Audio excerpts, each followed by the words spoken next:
तातू art जे एगो ऐसा जमाना था जहाँ पर हमनी के दादी, हमनी के नानी, बड़का माँ, पुरनका लोगन के बगल से हये आर्ट के, हये कला के गुदना बोलत हलन जा। सब कोई के नमस्ते और प्रणाम। हुनरबाज कार्यक्रम में आप सब लोगन के शानदार स्वागत बाते। जी हाँ बिल्कुल, ई बखत हमनी थ्रियोले से चम्मिल में हैं जा।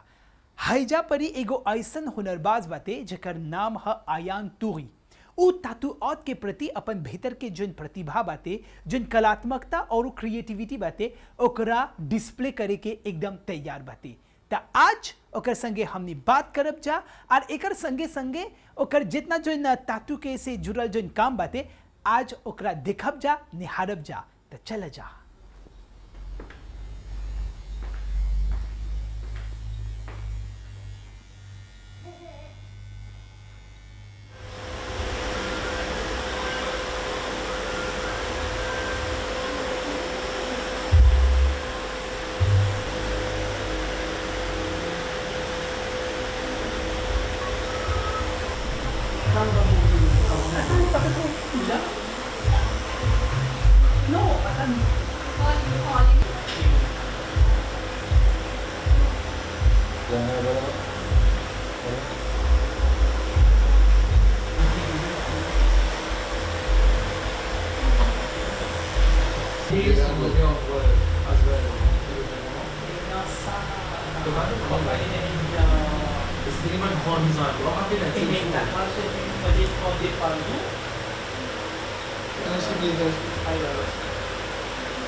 जहाँ बिल्कुल हुनरबाज कार्यक्रम देखत हुआ जा अभ्युदय के बगल से। और जैसे कि बोलनी कि ई बखत हमनी थ्रियोले में है जा। हमनी के मुख्य मेहमान के नाम है आयान तूरी। सबसे पहले नमस्ते आयान। नमस्ते अभी जी। जी हाँ आयान, सबसे पहले हमने के ई बतावा कि आयान तूरी के हवन। आयान तूरी एगो छोकरा है, फोनसा के रहेला, 30 बरिस के है, शादीशुदा है।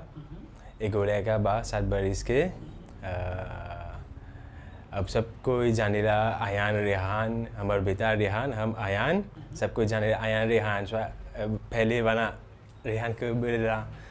और मैं और बहुत खुशी है जब छोटा संगे आपके सामने दिलावो। हम बहुते जगह पर काम कर ली। होटल में हमर अनुभव रिसेप्शन, हाउसकीपिंग, पेस्ट्री आदि में रहल। तब जाके हम टाटू और जेकरा हमने गोदना कहिला ई दुनिया में प्रवेश कर ली। cuisinier, me fait presque tout un peu. हैजा ई बात की पुष्टि हुआ था कि हमनी के जोन हुनरबाज बाते वो अपन आप में एगो मल्टी टैलेंटेड जेकरा हमनी बहुमुखी प्रतिभा संपन्न व्यक्तित्व बोलीला सा। अब आहन हमनी के अब ई बतावा कि आपके जोन तातू के जोन पौकू बाते, जोन जर्नी बाते, ओकर यात्रा कैसे शुरू होल बाते और आप कैसे बाते, एकर बारे में बतावा था। Au fait, depuis avant, moi je travaillais à l'hôtel. पहले हम होटल में काम करत रही। तब एक हलाका होल, इंग्लैंड से हमर एगो बहिन हमर खातिर एगो टाटू यानी कि गोदना गोदाई करे के एगो इक्विपमेंट विदा करला। उके पता रहल कि हमके आर्ट यानी चित्रकला बहुत पसंद बा। वो हमके बोलक कि उ समय टाटू आर्ट काफी प्रसिद्ध होवत रहल और काहे हमू भी ई कला के अपनाइश के शुरू करी। तब हम खुद से ई कला के यूट्यूब पर सीखे लगे। हालांकि हमार संगतिया लोग भी ई कला से परिचित रहलन सा, परंतु हम अपन बलबूते ई कला सीखे लगे। गते गते जब हम ई कला में माहिर होए लगनी, तब हम अपन परिवार में गुदना गुदाई लगनी। हमर पहला गुदना हमर माँ के रहल। हम एगो 3D तितली बनैली। एकर बाद अपन बहिन खातिर एगो गणेश के चित्र बनैली। हम अपन पर भी टाटू बना, जैसे कि आप दिखत हुआ हम अपन लड़का के चेहरा बनैली। एकर बाद हम ई टाटू के यात्रा बढ़ाए खातिर सोशल मीडिया पर एकर मार्केटिंग शुरू करली। उस समय हम अपन घरे ग्राहक के बुलाए के अनुचित रहल। तब एक हला का होल, हम अपन संगतिया संगे थियोले घूमत रही कि हमके एगो स्टूडियो देखे के मिलल। हम अपन अंदाज से एके सजैली और एकर में काम के करे के शुरू करी।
आर्ट के बारे में ई बखत हमनी बात करत हैं जा। आप देखत हो जा हुनरबाज कार्यक्रम में अभ्युदय के बगल से, और हमनी के मेहमान हवन आयान तोही।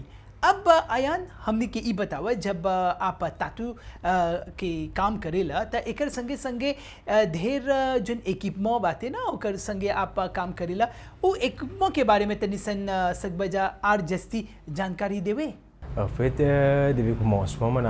शुरू शुरू में हम कोई मशीन के प्रयोग करे लगनी।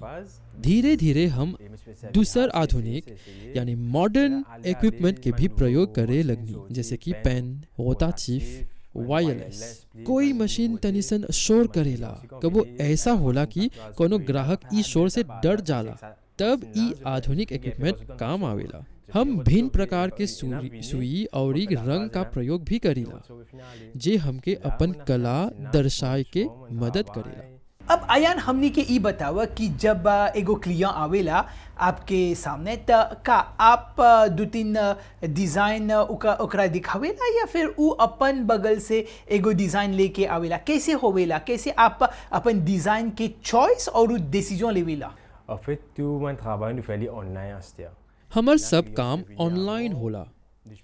पहले का होत रहल, ग्राहक अपन टाटू यानी गुदना के डिजाइन ला के हमके देवत रहलन सर। कबो कबो का होवेला, हम उ डिजाइन के निमन से देख के अपन ग्राहक लोग के ई डिजाइन के बेहतर बनाए के सुझाव देवीला। माओरी, मिनिमलिस्ट, रियलिस्ट आदि ई सब टाटू आर्ट के प्रसिद्ध डिजाइन हवन।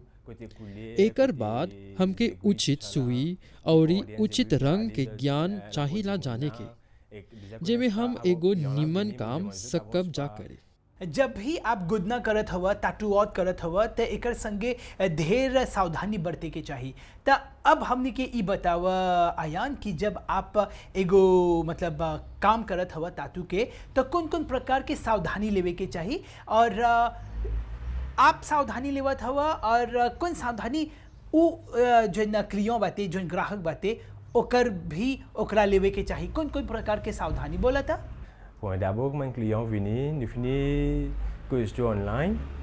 सबसे पहले ग्राहक के आय के आगे ही हम ऑनलाइन उ लगन से तनी जानकारी हासिल करीला। का उ लोग के कोनो बीमारी बा? का उ लोग गर्भवती हवन? का उ लोग के मधुमेह यानी डायबिटीज बा जेमे उकर गोदना सकी नीमन से सूखे त ई सब के जाने के बहुते जरूरी बा। अब जब गोदना गोदा गल तब हम उ लोग के कई सलाह देला। उ लोग के तनिसन सावधानी बरके के चाहिला, जैसे टाटू पर पानी नहीं आवे के चाहिला, धूप से एके बचाए के चाहिला, उके सुखाए खातिर एगो विशेष क्रीम लगाए के चाहिला आदि। अब हमर बगल से भी कोनो सावधानी चाहिला अपनाए के। गोदना गोदाए से आगे हम ग्लव्स का प्रयोग करीला। ग्राहक के सामने हम एगो नवा सुई का प्रयोग करीला। हाइजीन खातिर हम अपन वर्क स्टेशन के सैनिटाइज करीला। हम अपन काम में सफाई पर जस्ती ध्यान देवेला। Les là qui me fait maintenant ça applique bien, bien nous nettoyer partout, hygiène partout. Les là quand client rentre, il connaît place ça li propre.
हमनी के जो हुनरबाज बाते वो एगो जवान एंटरप्रेन्योर जेकरा हमनी जवान ठेकेदार बोलीला सा।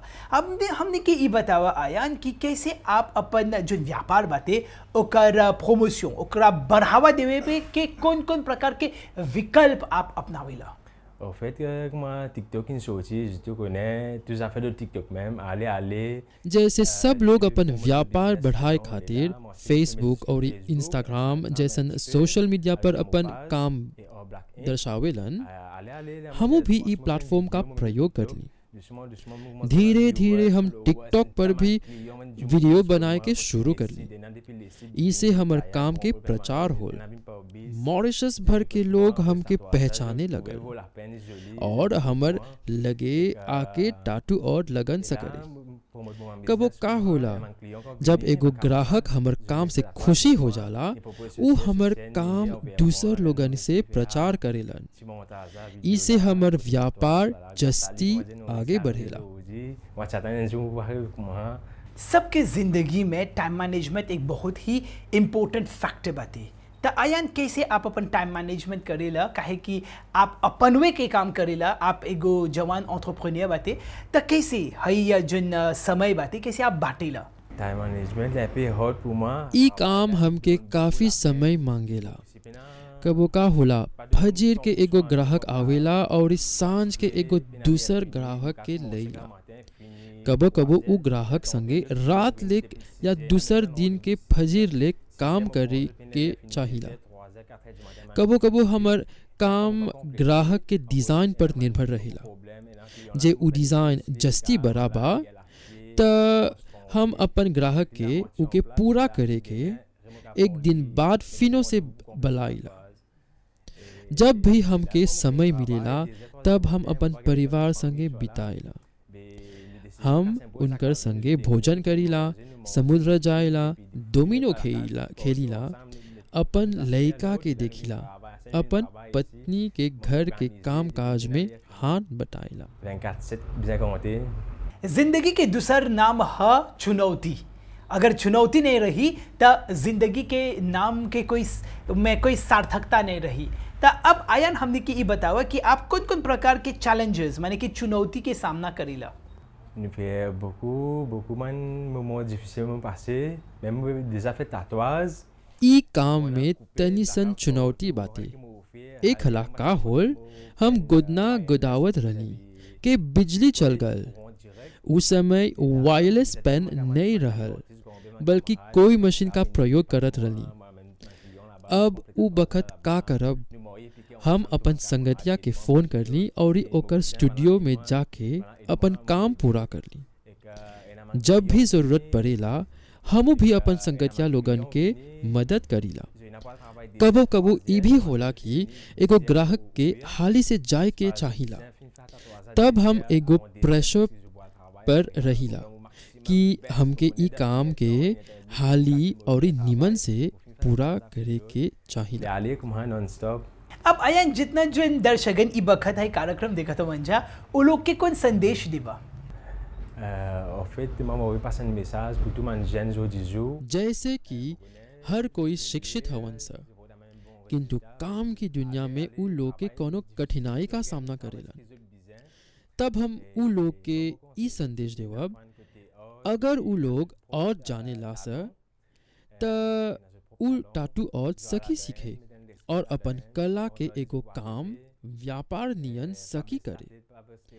हमू भी अलग अलग चुनौती का सामना करके ई मुकाम पर पहुँचल हैं।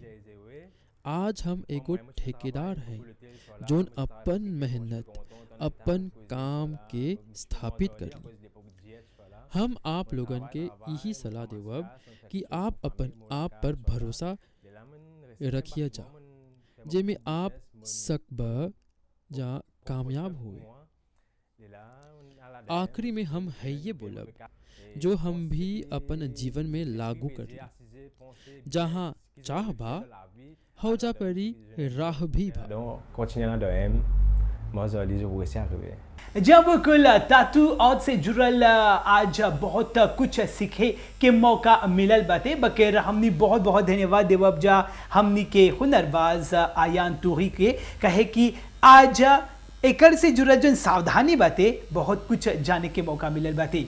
त एकरे वे संगे हमनी के हुनरबाज कार्यक्रम हैजा समाप्त हुआ था। बकेर आवत बिफे के एगो दूसर हुनरबाज के संगे हमनी भेंटाब जा। तबले स्वर्णा और रेहान और आयान और अभी के बगल से सब कोई के नमस्ते और प्रणाम।